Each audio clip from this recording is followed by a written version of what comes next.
unisikilize, itakusaidia.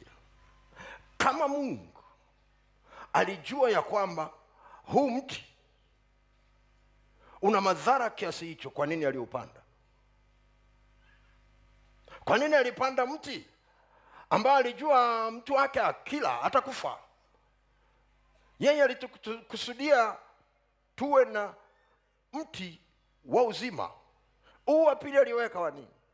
Si angeutoa tu, lakini alitaka kumjulisha mwanadamu, ya kumwambia hajamuumba awe robot.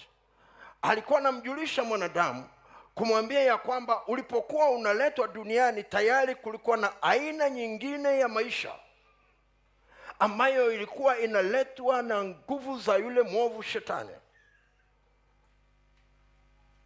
Bwana Yesu asifiwe. Bwana Yesu asifiwe. Hallelujah. Hallelujah. Kwa alikuwa anamwambia, chagua aina ya maisha ambayo nimekuwekea. Haya mengine usichukue, utakufa. Bwana Yesu asifiwe. Hallelujah. Wengine wanabaki kujiuliza. Sasa hilo ni somo lingine, lakini unahitaji kujua. Wakati mwanadamu anaumbwa, Shetani alikuweko akiwa Shetani, na maandiko yanatuonyesha dalili zake. Bwana Yesu asifiwe. Tunajua ya kwamba nuru, ukisoma pale mwanzoni kabisa kitabu cha Mwanzo, akasema kuwe nuru, ikawa nuru. Ila hatuambii giza lilitoka wapi.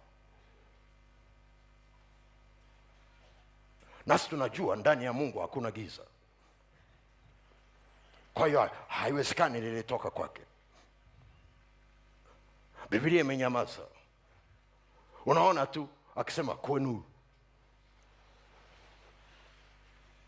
Bwana Yesu asifiwe. Bwana Yesu asifiwe. Sura ya pili unaona anapokuja katika ulimwengu wa kimwili, anaweka na huo mti. Bwana Yesu asifiwe. Hallelujah. Tufuatane vizuri, itakusaidia hii kwa mahali ninakoenda, kwa sababu kuna watu wengi sana wataenda kufunguliwa leo.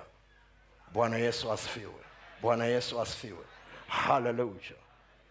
Maandiko yanatuambia kilichotokea baada ya huyu mtu kula aina ya maisha aliyopangiwa, akapoteza nafasi aliyokuwa nayo ndani ya Mungu, akapoteza nafasi ambayo alikuwa nayo ndani ya Mungu akiwa hapa duniani. Alipoteza uwezo wa kuishi milele, alipoteza kwa jinsi ya kukaa na ule uzima ambao Mungu alikuwa amemwekea ndani yake. Akapokea kitu kingine kinaitwa mauti na uasi. Bwana Yesu asifiwe. Bwana Yesu asifiwe. Hallelujah, hallelujah. Angalia, kati ya adhabu aliyopewa moja wapo ni kufukuzwa kwenye bustani ya Eden, na mlango ukafungwa. Mlango wa kuendea mti wa uzima ukafungwa. Nilichotaka uone ya kwamba mlango ule uliofungwa wakati wa Adam umefunguliwa msalabani wakati wa Yesu. Hakuna kizazi chochote kabla ya Yesu kufa pale msalabani kilichoruhusiwa kuingia mmoja mmoja apate tena uzima kama sisi tunavyopata, kwamba Yesu anaweza akaingia ndani yetu, anatoa nafasi, Mungu anaweza akaingia ndani yetu, uzima wa milele unakaa ndani yetu. Ni mpaka Yesu alipokufa msalabani. Kwa hiyo alipokuwa pazia linapasuka, inamaanisha ya kwamba alikuwa anafungua lile lango lililokuwa linalindwa na makerubi, ili tuweze kupata nafasi ya kuingia kule ndani. Kuingia kule ndani kufanyaje? Kupata aina ya maisha. Ndio maana Biblia inasema nalikuja ili muwe na uzima, kisha muwe nao tele.